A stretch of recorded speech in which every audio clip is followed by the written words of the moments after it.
সাইয়েদনা মারিয়াম আলাইহিস সালাম। আসসালামু আলাইকুম ভাইরা, আপনি কি মরিয়ম আলাইহিস সালামের জীবনী জানেন? না জেনে থাকলে চলুন আমরা জেনে আসি মিজানুর রহমান আসানি হুজুরের কাছ থেকে। সাইয়েদনা মারিয়াম আলাইহিস সালাম, যার নামে আল্লাহ তাআলা কোরআনে একটা সূরা দিলেন। উনি পৃথিবীতে এমন একজন মহিয়সী নারী, যেই নারীর গর্ভে, যেই নারীর পেটের ভেতরে স্বামীর স্পর্শ ছাড়া সন্তান দিয়েছে কে? সাইয়েদনা ঈসা আলাইহিস সালাম পেটে আসলেন। মারিয়াম আলাইহিস সালাম লজ্জা পেলেন। হায় হায়, কেমন করে এলাকাবাসীদের কাছে আমি আমার মুখ দেখাবো? বিয়ে করি নাই, স্বামী নাই, বিয়ে হয় নাই, স্বামী নাই, কিন্তু পেটে সন্তান চলে এসেছে। হায় হায়, এলাকায় কেমনে মুখ দেখাবো? লজ্জায় পড়ে মারিয়াম আলাইহিস সালাম এলাকা থেকে চলে গেলেন। কি অবাক করে কাণ্ড! বাচ্চা ভূমিষ্ঠ হওয়ার জন্য, বড় হওয়ার জন্য 6 মাস 7 মাস লাগে নাই, পেটে বাচ্চা আসার সাথে সাথে বাচ্চাটারে বড় করে দিয়েছে কে? সাইয়েদাতুনা মারিয়াম আলাইহিস সালাম এবার বসে বললেন, বুঝতে আরম্ভ করলেন প্রেগন্যান্সির পেইন উঠেছে। হঠাৎ করে পেট থেকে বাচ্চা ভূমিষ্ঠ হয়ে যাওয়ার পরে উনি কাঁপতে আরম্ভ করলেন। ক্ষুধার চোটে খাবার কিছু নাই, সামনে ঝর্ণা, উপরে একটা খেজুর গাছ। সাইয়েদনা ঈসা আলাইহিস সালামকে কোলে নিয়ে মারিয়াম আলাইহিস সালাম মনে মনে ভাবে, হায় রে, কেউ যদি একটু খেজুর পেড়ে দিত, এই ক্ষুধার মুহূর্তে আমি খেজুর খেয়ে পেটের ক্ষুধা নিবারণ করতাম। রব্বুল আলামিন মারিয়ামকে উদ্দেশ্য করে আয়াত নাযিল করে দিলেন, ওয়া হুজ্জি ইলাইকি বিজিযইন নাখলাতি তুসাকিত আলাইকি রাতাবান জানিয়া। কোরআন সাক্ষী। হুজ্জি ইলাইকি বিজিযইন নাখলা, এর মানে হচ্ছে মারিয়াম কেউ পেড়ে দিবে না, একটু কষ্ট করে হাতটা উঁচু করে খেজুরের ডালা ধরে ঝাঁকুনি মারো, টসটসে কাঁচা পাকা খেজুর নিচের দিকে পড়বে, তারপর তুমি তুলে খাবে। সুবহানাল্লাহ। আল্লাহ চাইলে অটোমেটিক্যালি কারামাত হিসেবে খেজুরগুলো নিচে ফেলতে পারতেন না? কথাগণ খেজুরগুলো অটোমেটিক্যালি নিচের দিকে পড়ছে? পড়ে নাই। আল্লাহ শিক্ষা দিয়েছে, যেই পরিস্থিতিতে থাকো না কেন তোমাকে শ্রম ব্যয় করে, কষ্ট করে তোমার উপার্জন করতে হবে, রিজিকের বন্দোবস্ত করতে হবে। চিল্লায় বলেন ঠিক কি না? ইসলাম আমাদেরকে এটাই শিখিয়েছে, কাজে লজ্জা নাই। আবার বিশ্বনবী বললেন, ইন কামাতিস সাআ ওয়া ফি ইয়াদি আহাদিকুম ফাসিলাতুন, তোমাদের কারো হাতে যদি একটা চারা বীজ থাকে, সে যদি দেখে কিয়ামত হতে শুরু করেছে, ফাইন ইসতাতাআ আন ইয়াগরিসাহা ক্বাবলা আন তাকুমাস সাআ ফালইয়াগরিসহা। কারো হাতে একটা চারা বীজ নিয়ত করেছে, চারা বীজটা রোপণ করবে। ইন দা মিন টাইম দেখলো কিয়ামত হতে শুরু করেছে। বিশ্বনবী বললেন, যদি তোমার সুযোগ থাকে কিয়ামত হওয়ার আগে চারা বীজটা রোপণ করে দাও। কথা বুঝতে পেরেছেন? আপনার হাতে একটা চারা বীজ, আপনি প্ল্যান করেছেন এই চারা বীজটা রোপণ করবেন। ইন দা মিন টাইম দেখলেন কি হওয়া শুরু হয়েছে? ইদা জুলজিলাতিল আরদু জিলজালাহা। ইসলাম শিখিয়েছে শেষ নিঃশ্বাস পর্যন্ত তোমাকে লড়ে যেতে হবে। এই পৃথিবীতে কেউ কাউকে জায়গা করে দেয় না, জায়গা করে নিতে হবে। এই পৃথিবীটা, the life is not the bed of roses, এটা ফুল বিছানো কোনো ফুল সজ্জা নয়, এটা কণ্টকাকীর্ণ। কেউ আপনার স্পেস করে দিবে, কেউ আপনাকে সুযোগ করে দিবে না, কেউ আপনার জায়গা করে দিবে না, বরং আপনি জায়গা করে নিলে টাইনা নিচে নামাবে। কথা বলে। এজন্য কখনো অলসতাকে স্থান দেয়া যাবে। রাসূল বাত্তালি, দুকান শয়তান, অলস মস্তিষ্ক শয়তানের আড্ডা। অলস যদি কেউ থাকে, এটা টেনে বেঁধে কাজে নামাবে, পারা যাবে। আলহামদুলিল্লাহ, লক্ষ্মীপুরে এরকম অলস ছেলে পেলে নাই।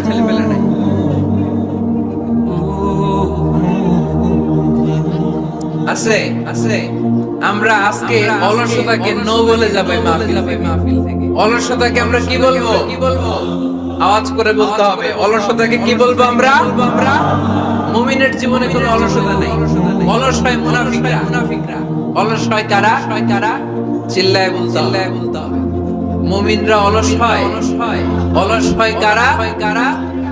এজন্য কোরআনে আল্লাহ এই কথাও বলে দিলেন, ওয়াইদা إلى الصلاة قاموا كسالى يراءون الناس ولا يذكرون الله إلا قليلا سبحان الله মুনাফিকরা যখন মানুষকে দেখানোর জন্য নামাজে যায় ওই নামাজে তাদের ইখলাস নাই, ওই নামাজের ভেতরে তাদের কোনো খুশু নাই, ওই নামাজের ভেতরে আছে শুধু অলসতা। ওই নামাজে কি আছে? কিন্তু আমরা যখন নামাজে যাই আমাদের অলসতা আছে। আমরা নামাজ পড়লে আমাদের হৃদয়টারে সজীব করে দেয় কে? আমরা ওযু করলে আমাদের মনটাকে চাঙ্গা করে দেয় কে? আমরা মসজিদে ঢুকলে হৃদয়টাকে প্রাণবন্ত করে দেয় কে? মুমিন ওযু করলে চাঙ্গা হয়। বিষ্ণু ঈসা ইসলাম বললেন ইয়াকিদু শাইতানু আলা কাফিয়াতি রাসি আহাদিকুম ইদা নাম। খেয়াল করে শুনলেন লক্ষ্মীপুরের ভাইরা, চমৎকার একটা হাদিস। আমরা যখন ঘুমোতে যাই শয়তান আমাদের প্রত্যেকের মাথার পিছনে তিনটা অলসতার গিট মারে। কয়টা? আওয়াজ করে বলেন। তিনটা অলসতার গিট মারে। ইয়াকিদু শাইতানু আলা কাফিয়াতি রাসি আহাদিকুম সালাসা হুকাম। তিনটা গিট মারে যখন আমরা ঘুমোতে যাই, অলসতার তিনটা গিট মেরে আমাদের কানের সামনে এসে ফিসফিস করে মন্ত্র পড়তে থাকে, আলাইসা লাইলুন তাওয়ীলুন ফারকুদ, আলাইসা লাইলুন তাওয়ীলুন ফারকুদ। বিশাল লম্বা রাত ঘুমাও, ফজরের সময় পার হয়ে যাচ্ছে, সূর্য উঠে যাচ্ছে, শয়তান বলে আলাইসা লাইলুন তাওয়ীলুন ফারকুদ, এখনো অনেক সময় আছে, লম্বা চৌড়া রাত পড়ে আছে, তুমি ঘুমাও। বিষ্ণুই বললেন ফাইনিস্তাইকাযা ওয়া যাকারাল্লাহ ইনহাল্লাত উকদা। আমার উম্মতের কেউ যখন ঘুম থেকে জেগে ঘুম থেকে ওঠার দোয়া পড়া শুরু করে দেয়, অলসতার প্রথম গিটটা সাথে সাথে খুলে দেয় কে? আপনি ঘুম থেকে উঠেই যখন ঘুম থেকে ওঠার দোয়া পড়বেন, আপনার অলসতার প্রথম গিট খুলে দেয় কে? ঘুম থেকে ওঠার দোয়াটা কি? আলহামদুলিল্লাহিল্লাযী আহইয়ানা বা'দা মা আমাতানা ওয়া ইলাইহি নুশুর। প্রশংসা সে আল্লাহ যে আল্লাহ আমাদেরকে লম্বা একটা ঘুম শেষে, মৃত্যু শেষে আমাদেরকে ঘুম থেকে উঠালেন। এই দোয়াটা পড়ার সাথে সাথে শয়তান যে তিনটা গিট মারছে, ওই তিনটার একটা খুলে দেয় কে? ফাইন তাওয়াদ্দা ইনহাল্লাত উকদা। ঘুম থেকে জেগে ঘুমের দোয়া পড়ার পরে যখন কেউ ওযু করে ফেলে, অলসতার দ্বিতীয় গিটটাও খুলে দেয় কে? ওযু করার পরে ফাইন সাল্লাত ইনহাল্লাত উকদা, নামাজের মুসল্লায় দাঁড়িয়ে যখন নামাজ শুরু করে দেয়, অলসতার 3 নাম্বার গিটটাও খুলে দেয় কে? তিনটা গিট যখন খুলে দেয়, বিষ্ণু ঈসা ইসলাম বললেন ফাসবাহা নাশীদাল কলব। তখন মুমিন বান্দা সজীব হয়ে ওঠে, প্রাণবন্ত হয়ে ওঠে, উচ্ছ্বসিত হয়ে ওঠে। ওয়া ইল্লা হাবিসান নাফসি কাসলান। আর যদি ঘুমিয়ে থাকে, তিনটা গিট তার মাথার পেছনে শয়তানের অলসতার লেগে থাকে, তাহলে তার দিনটা শুরু হয় অলসতা দিয়ে, আর সে হয় অলসতার রাজা। চিল্লায় ঠিক কি? এজন্য আমরা কি অলস হতে চাই না কর্মঠ হতে চাই? কোন নবীরা কি অলস ছিলেন? পৃথিবীতে কোন নবী অলস ছিলেন? সব নবী কর্মঠ ছিলেন। বিষ্ণু ঈসা ইসলাম বললেন আপনিও ছাগল চড়াইছেন? বিষ্ণু ঈসা ইসলাম বললেন না, আমিও ছাগল চড়িয়েছি। ওয়া ইন্নী আরআহা আলা কারারিতি আহলি মক্কা। আমি তো মক্কাবাসীদের অল্প কিছু পয়সার বিনিময়ে তাদের ছাগলগুলোকে চড়িয়ে দিতাম। সুবহানাল্লাহ পড়বেন না? বিষ্ণু ঈসা ইসলাম ছাগল চড়ানো সহজ কাজ না কঠিন কাজ? কেন কঠিন এটা? হ্যাঁ, টেরা খুঁটি মারে। হ্যাঁ, কি করে বসে থাকতে হয়। তো ছাগল যারা পালে তারা জানে ছাগল পালা কত কষ্ট। ওরা ডানে টান দিলেও কই যায়,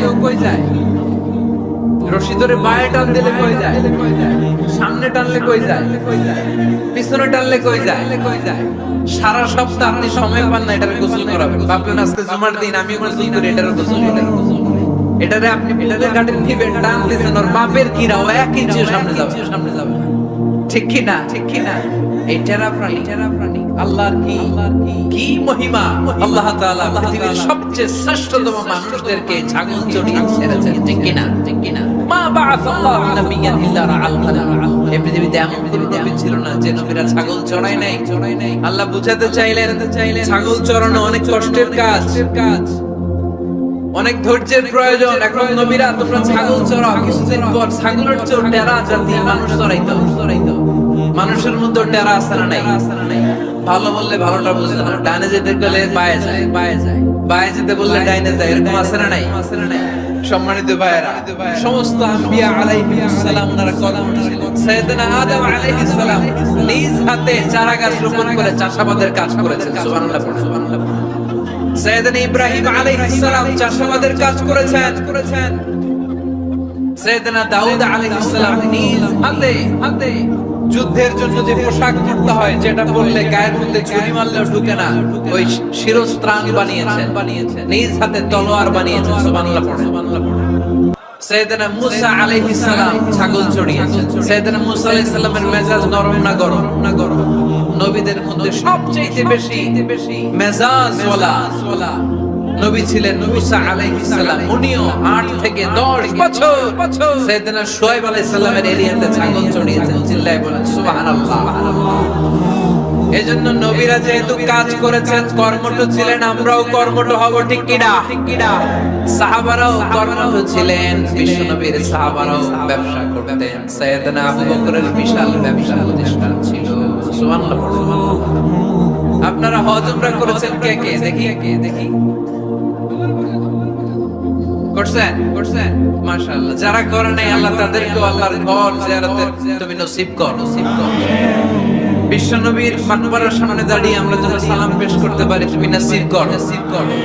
বাইতুল্লাহ শরীফে এবং মসজিদ নববীতে আমরা যেন সালাত আদায় করতে পারি, আল্লাহ তুমি নসিব করো। সাইয়েদনা আবু বকর রাদিয়াল্লাহু তাআলা আনহুর ব্যবসা প্রতিষ্ঠান ছিল মক্কার কাবা ঘরের পাশেই। ওনার ব্যবসা প্রতিষ্ঠানগুলো যেখানে ছিল ঠিক ওইখানে সৌদি সরকার এখন শপিং মল বানিয়ে মাতজার আবু বকর। মক্কা শহরের যেখানে বহিরাগতরা এসে ওখানে ছাগল, ওখানে ঘোড়া, উট এগুলো রাখতো, আস্তাবল রাখতো। ঘোড়া আর উট যেখানে রাখা হতো ঠিক ওই জায়গায় সৌদি সরকার ওটার পার্কিং লট বানায়। মানে যেখানে আগে সাহাবাদের ব্যবসার জায়গা, ওইখানে বর্তমানে শপিং। যেখানে আগে সময়কাল সাহাবারা উট আর ঘোড়া রেখে বাঁধতো, ওইখানে এখন গাড়ি ঘোড়া রাখার ব্যবস্থা করা হয়েছে। সাইয়েদনা আবু বকর অনেক বড় ব্যবসায়ী ছিলেন। ওনার নিজ টাকা দিয়ে হাবাশা থেকে আসা সাইয়েদনা বেলালকে তিনি 20,000 স্বর্ণ মুদ্রা দিয়ে উমাইয়া ইবনে খালাফের কবল থেকে তিনি মুক্ত করেছেন। সাইয়েদনা উসমান যুন্নুরাইন বড় ব্যবসায়ী ছিলেন। নিজের টাকা দিয়ে মদিনার মুসলমানেরা পানি খেতে পারে না, বিহিরে রুমা নামে একটা কুয়া ছিল, এই কুয়ার মালিক ছিল ইহুদি। মুসলমানেরা পানি খেতে গেলে এসে বকা দিত, পানি খেতে দিত না। বিশ্বনবী বললেন, আমার সাহাবীদের মধ্যে এমন কি কেউ নাই নিজের অর্থায়নে বিহিরে রুমা কিনে মুসলমানদেরকে দিয়ে দিবে? সাইয়েদনা উসমান যুন্নুরাইন বলল, ইয়া রাসূলুল্লাহ, আপনার খেদমতে আমি হাজির। মুহূর্তের মধ্যে সাইয়েদনা উসমান যুন্নুরাইন নিজের অর্থায়নে বিহিরের রুমাটা কিনে মুসলমানদের জন্য সদকা করে দিয়েছে। তো ব্যবসা না করলে, কর্মঠ না হলে, উপার্জন না হলে সদকা করা যাবে? চিল্লায় বলেন করা যাবে? সুনানে তিরমিজির বর্ণনা, বিষ্ণু ঈসা ইসলাম মক্কা থেকে যত সাহাবারা হিজরত করে মদিনায় এসেছে, মদিনাতে কোন না কোন সাহাবার সাথে বিশ্বনবী ভ্রাতৃত্বের বন্ধনে আবদ্ধ করে দিয়েছে। সুবহানাল্লাহ, সুবহানাল্লাহ। এজন্য মক্কা থেকে যারা এসেছে এদেরকে বলে মুহাজির। এদেরকে কি বলে? আর মদিনায় যারা ছিল এদেরকে বলে আনসার। এদেরকে কি বলে? আওয়াজ করে উত্তর দিবেন। মক্কা থেকে যারা এসেছে তাদের নাম, আর যারা মদিনার সাহাবী তাদের নাম আনসার। আজকে এই মাহফিলে লক্ষ্মীপুর এর বাইরে থেকে কারা কারা আসছেন দেখি।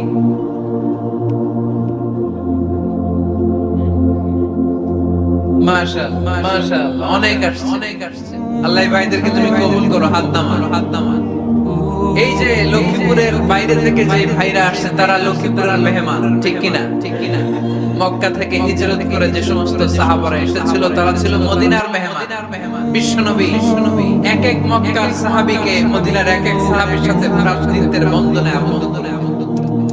আব্দুর রহমান ইবনে আউফ রাদিয়াল্লাহু তাআলা আনহু সম্পদ ছেড়ে দিয়ে পরিবার ছেড়ে দিয়ে স্থাবর সব ছেড়ে দিয়ে আল্লাহর রাসূলের ভালোবাসায় মক্কা থেকে মদিনায় এসেছো। মদিনায় তোমার চিন্তা নাই, সাদ ইবনে রবিকে আমি তোমার ভাই বানিয়ে দিলাম। সাদ ইবনে রবি তোমার আপন ভাইয়ের আপন ভাইয়ের। সাদ ইবনে রবি বলল, আব্দুর রহমান জীবনে তোমারে কোনোদিন দেখি নাই, তোমারে আমি চিনি না, তোমার নাম শুনি নাই, কিন্তু বিশ্বনবী তো তোমার দায়িত্ব আমাকে দিয়েছে।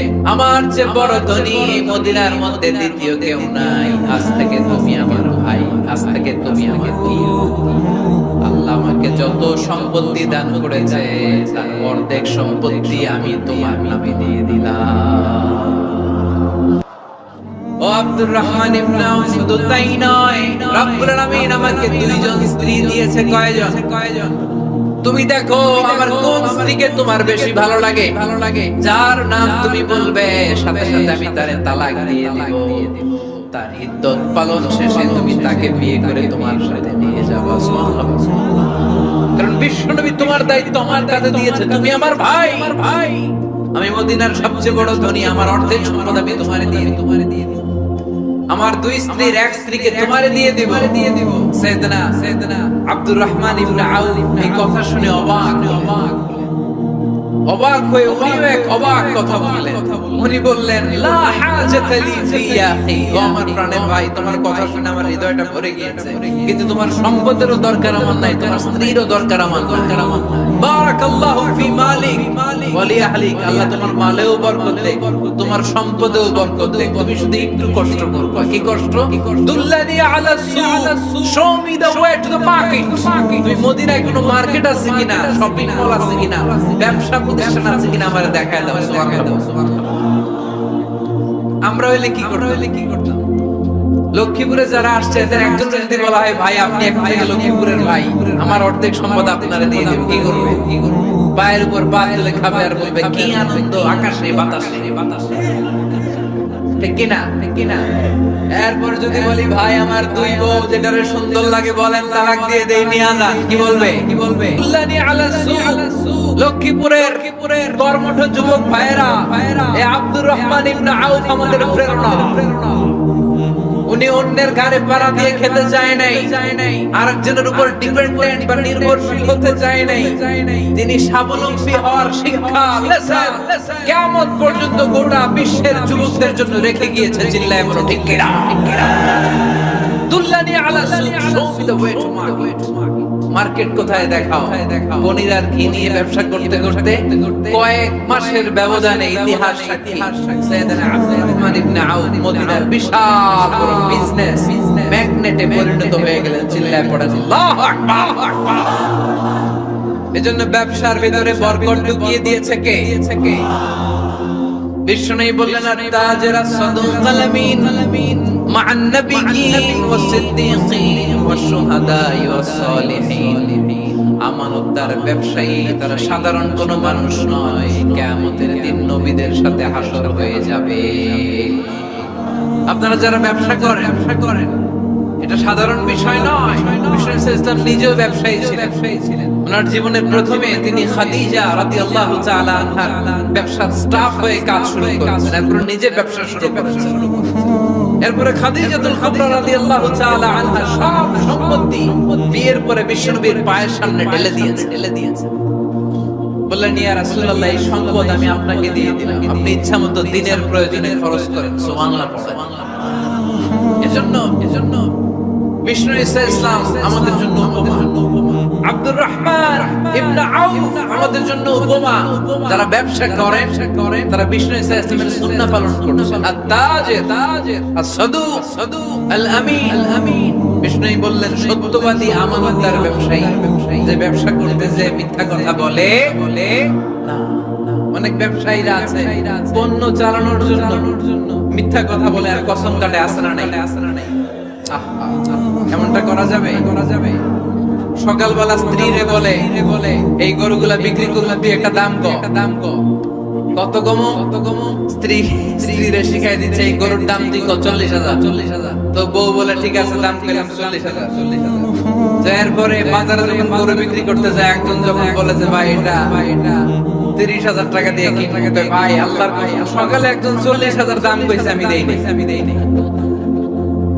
আছে না নাই কৌশল করে বউরে শিখাইছে সকালে দাম তো 40,000 তো বাজারে যে সকালে একজন দাম করছে দাম করে কইছে 40,000 দেই নাই আমাদের 30,000 কেমনে দেই এরকম ডাকাইত আছে না নাই আলহামদুলিল্লাহ লক্ষ্মীপুরে এরকম লোকজন নাই আরে নাই আমি কই নাই এরা কই আছে লক্ষ্মীপুরের মানুষ খুব ধার্মিক আমি জানি লক্ষ্মীপুর নোয়াখালী ফেনী এই বেল্টের লোকজন খুব আল্লাহওয়ালা এদের মধ্যে আল্লাহওয়ালার সংখ্যা বেশি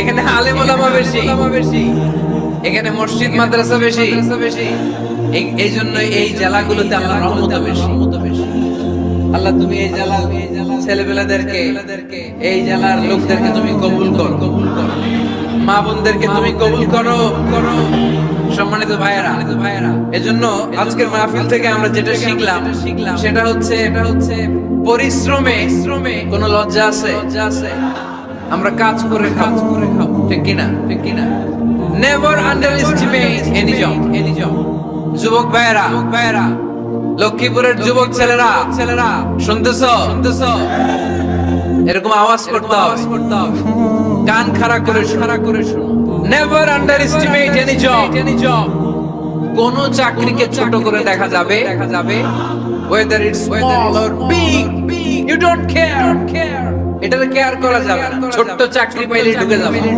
বড় অফার আসলে পরে ঢুকবা এটা ছোট কাজ এটা হোটেলের ওয়েটার এটা ছোট স্টাফ এটা কেরানি না কাজ কাজের মধ্যে কোনো ছোট বড় নাই খেটে খাওয়া মানুষকে বিষ্ণুনবী অনেক সম্মান করতেন বিষ্ণু ইসলাম খেটে খাওয়া মানুষদেরকে এত ভালোবাসতেন বিদায় হজের মতো এত গুরুত্বপূর্ণ ভাষণও এই মেহনতি মানুষদের কথা বাদ যায় সুবহানাল্লাহ পড়বেন না দিনটা ছিল জুমাবার বিষ্ণু ইসলাম আরাফাতের ময়দানে দাঁড়িয়ে ঐতিহাসিক একটা ভাষণ দিলেন এই ভাষণের নাম হলো বিদায় হজের ভাষণ এই বিদায় হজের ভাষণেও খেটে খাওয়া মানুষের কথা বিশ্বনবী বাদ দেয় না বিষ্ণু বলেছেন আরিক্কাকুম খবরদার অধীনস্থ কর্মচারীদের সাথে খারাপ আচরণ করো না আতঈমুহুম মিম্মা তাকুলুন ওয়াকসুহুম মিম্মা তালবিসুন খবরদার মনে রেখো তোমরা যা খাবে তোমাদের অধীনস্থ কর্মচারীদেরও তা খাওয়াবে তোমরা যা পড়বে তাদেরও তা পড়াবে বিশ্বনবী শেষ নিঃশ্বাস ত্যাগ করে যাওয়ার আগে যেই কয়েকটা কথা বলেছিলেন তার মধ্যে মেহনতি মানুষদের জন্য কথা আছে রাই বিষ্ণু ইসলাম যখন শেষ নিঃশ্বাস ত্যাগ করবেন তিনি বলেছিলেন আসসালাত উম্মতেরা নামাজ ছেড়ে দিও না নামাজ তরক করো না নামাজ কাজা করো না আর বলেছিলেন ওমা মালাকাত আইমানুকুম অধীনস্থ কর্মচারীদের সাথে খবরদার খারাপ আচরণ করো যারা কর্মচারীদের সাথে খারাপ আচরণ করে যারা মানুষের কাছ থেকে শ্রম নিয়ে কাজ করিয়ে টাকা দেয় না কিয়ামতের দিন তাদের বিরুদ্ধে মামলা দায়ের করবে কে করবে হাদিসে কুদসি সাক্ষী বিষ্ণু ইসলাম বলেন আল্লাহ তাআলা ফরমান আনা খাসমুহুম সালাসাতুন আনা খাসমুহুম ইয়াউমাল কিয়ামা তিন শ্রেণীর ব্যক্তির বিরুদ্ধে আল্লাহ বলেন আমি নিজেই কিয়ামতের দিন মামলা দায়ের করব I will be against them in the day of judgment. Three categories of people I will be against them in the day of judgment. তিন শ্রেণীর লোক কিয়ামতের দিন তারা ছাড় পাবে না আল্লাহ বলেন আমি নিজেই তাদের বিরুদ্ধে মামলা দায়ের করব এর মধ্যে এক শ্রেণীর লোক হচ্ছে রাজুলুন ইস্তাজারা আজিরান ফাসাউফা মিনহু ওয়া লাম ইয়াতি আজরা একজন শ্রমিক ভাড়া করে তার কাছ থেকে কাজ নিয়েছে কিন্তু তার পারিশ্রমিক আদায় করে নাই এরকম আছে না নাই দাপট দেখায় ইউনিভার্সিটির ক্যান্টিন গুলোতে ইউনিভার্সিটির ক্যান্টিনে যে খায় মাগার বিল দেয় না, এরকম টাকায় দাসরা নাই। চায়ের দোকানে চা খায় একের পরে বিল দেয় না, আসরা নাই। দোকানে যে পণ্য কিনে বিল দেয় না, পরে দিব আসরা নাই। কিয়ামতের দিন আল্লাহ তোর এই মাস্তানি ছুটাবে, চিল্লায় করবে ঠিক কিনা, ঠিক কিনা। আনা খাসমুহুম, আমি নিজেই তাদের বিরুদ্ধে মামলা দায়ের করব। কথাটা কার? এজন্য বিশ্বনবী বললেন, খবরদার মেহনতি মানুষ, খেটে খাওয়া মানুষ, এদের দোয়া কবুল হয়ে যায়। আতুল আজিরা আজরাহু ক্বাবলা আন ইয়াজিবুনকে জাহান্নাম বানিয়ে দিবে কে? বিষ্ণু ইসলাম সব সময় খেটে খাওয়া মানুষদেরকে আগলে রাখতেন। সব সময় শুধু যে ভাষণে মেহনতি মানুষদের সাথে ভালো আচরণ করতে বলতেন, শ্রমিকদের সাথে ভালো আচরণ করতে বলতেন, এমনটা নয়। ওনার ব্যক্তিগত জীবন খাটলেও দেখা যায় উনি শ্রমিকদের সাথে কেমন আচরণ। বিষ্ণু ইসলামের একজন খাদেম ছিল, আপনারা তার নাম জানেন? কি নাম? সবাই বলেন আনাস। আওয়াজ করে বলেন বিশ্বনবীর খাদেমের নাম। নামটা কেমন লাগে? ভালো লাগে? ছেলে হইলে রাখবেন তো? রাখবেন। অনেকে আমারে জিজ্ঞেস করেছে তোমার একটা ছেলের নাম বললেন না। এই এলাকার যদি কারো সম্ভাব্য আগন্তুক 1 মাস পরেই ছেলে পৃথিবীতে আসবে, এর নাম রাখবেন আনাস। নাম কি রাখবেন? খাদিমু রাসূলিল্লাহ, আল্লাহ রাসূল সাল্লাল্লাহু আলাইহি ওয়াসাল্লামের খাদেম। এই খাদেমের কাছ থেকে একটু শুনেন ওনার মালিক কেমন ছিল। শুনবেন নাকি কষ্ট হচ্ছে? সম্মানিত ভাইরা, খেয়াল রাখবেন কোন পীর সাহেবের ব্যাপারে যদি আপনি রিপোর্ট চান, পীর সাহেবের বউয়ের কাছ থেকে শুনবেন। কথা কয় না। বোঝে নাই বোধহয়। একজন পীর সাহেব হুজুর উনি কেমন, রিপোর্ট নেবেন কার কাছ থেকে? বউয়ের কাছ থেকে। একজন বড় সাহেব, বড় নেতা, তার ব্যাপারে যদি রিপোর্ট পেতে চান, আমি কয়েকটা জায়গা বলতে, এই জায়গাগুলো থেকে রিপোর্ট নেবেন। 1 নাম্বার তার ড্রাইভার, 1 নাম্বার। 2 নাম্বার তার বাড়ির দারোয়ান, 2 নাম্বার। 3 নাম্বার তার খাদেম, 3 নাম্বার। 4 নাম্বার তার ঘরের কাজের মেয়ে, 4 নাম্বার। এদের কাছ থেকে আসল রিপোর্ট পাওয়া যায়, ঠিক কিনা? এবার বিশ্বনবীর ব্যাপারে বিশ্বনবীর খাদেম কি বলে শুনবেন। বুঝে নাই বোধহয়। বিশ্বনবীর ব্যাপারে বিশ্বনবীর খাদেম কি কমেন্টস করছে শুনতে যান। খাদেমের নাম আরো জোরে বলতে হবে।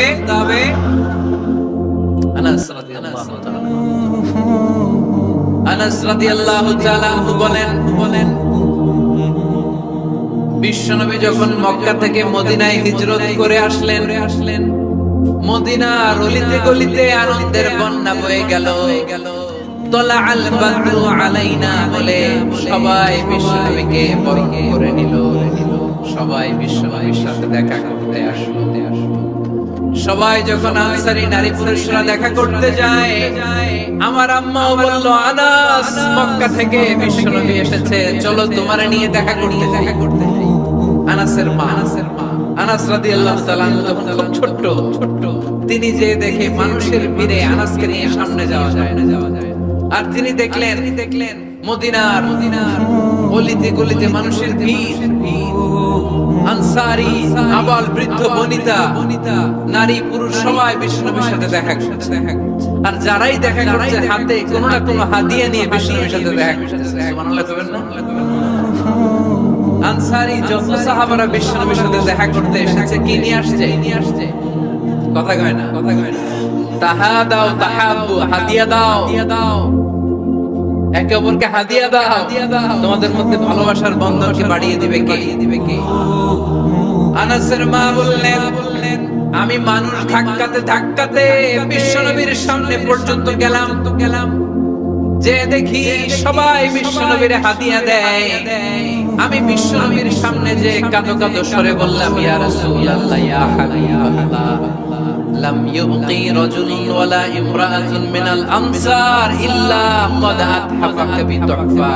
ও নবী, আমি দেখতে পেয়েছি আনসারী এমন কোন নারী নাই, এমন কোন পুরুষ নাই যে আপনাকে আপনার হাতে কোনো না কোনো হাদিয়া দেয় নাই ওয়া ইন্নী লা আকদিরু আলা যালিকা মা উতহিফুকা বিহি কিন্তু ইয়া রাসূলুল্লাহ ইয়া হাবিবাল্লাহ আমার কাছে তো কোনো টাকা নাই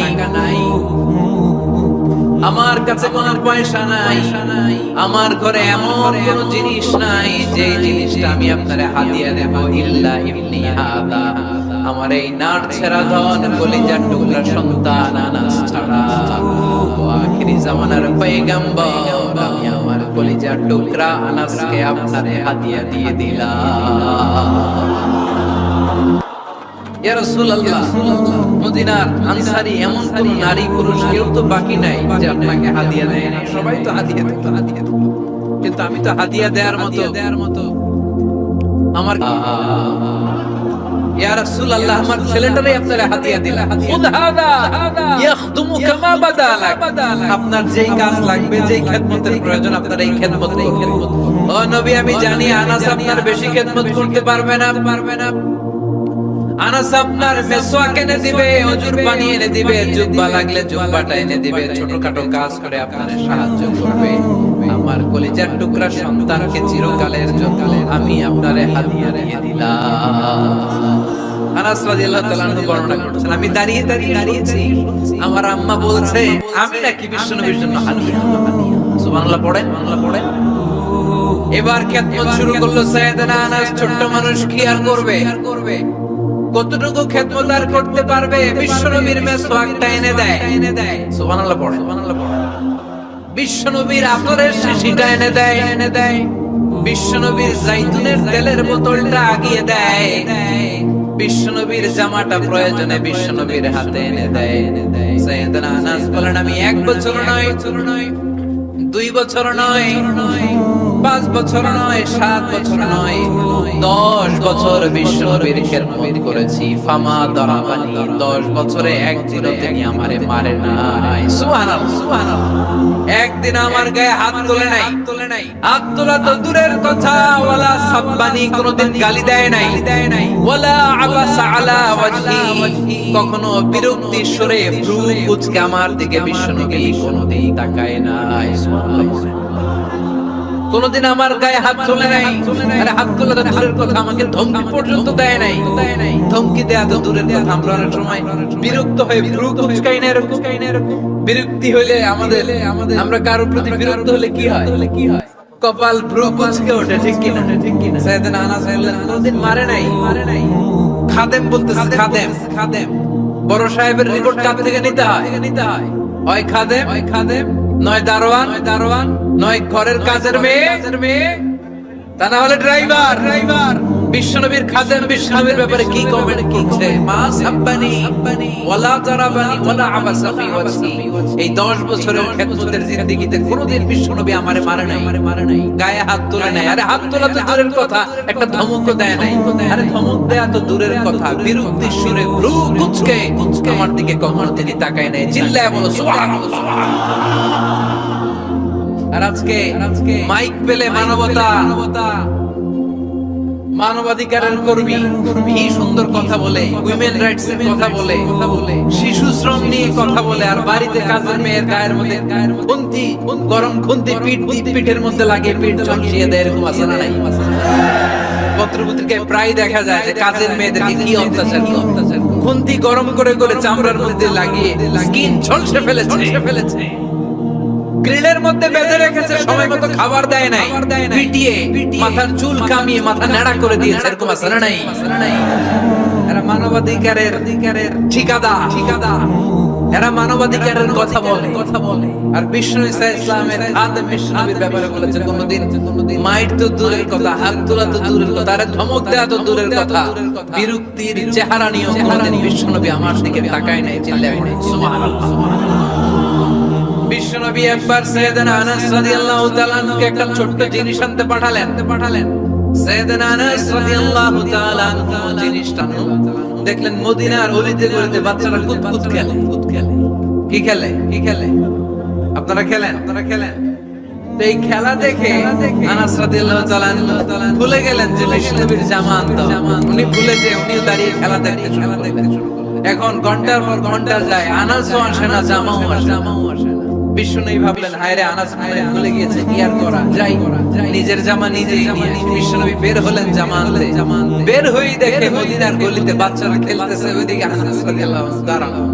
বিষ্ণু সাল্লাল্লাহু আলাইহি কিছু বললেন না, যে উনিও আনাস রাদিয়াল্লাহু তাআলা আনহুর পাশে দাঁড়িয়ে খেলা দেখতে আরম্ভ।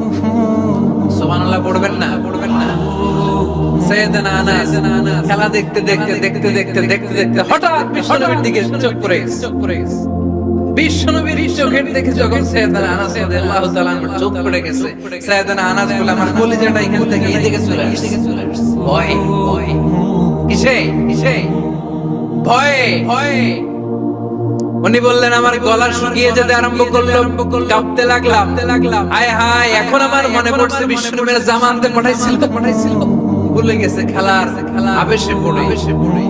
উনি বললেন, বিশ্বনবী আমারে ধমক দেন নাই, আমার গায়ে হাত তুলেন নাই, জামা আনতে পাঠাইছি, এখানে খেলা দেখতেছো এটাও বলেন নাই, বিরক্তিও প্রকাশ করেন নাই। বিশ্বনবী শুধু একটা হাসি দিয়েছে, স্মাইল। কি দিয়েছেন? একটা মুচকি হাসি দিয়েছেন। কি হাসি? সাইয়েদনা আনাস বলে, ওই যে ওই দিনের বিশ্বনবীর মুচকি হাসির শাসন মরার আগের দিন পর্যন্ত আমি আনাসকে সোজা রাস্তায় রেখেছি, আর ডানে বায়ে নেই। শাসন করতে জানলে লাঠি লাগে না, শাসন করতে জানলে ধমক লাগে না, শাসন করতে জানলে পিটি দেয়া লাগে না। মুচকি হাসি দিয়ে শাসন করা যায় কি যায় না?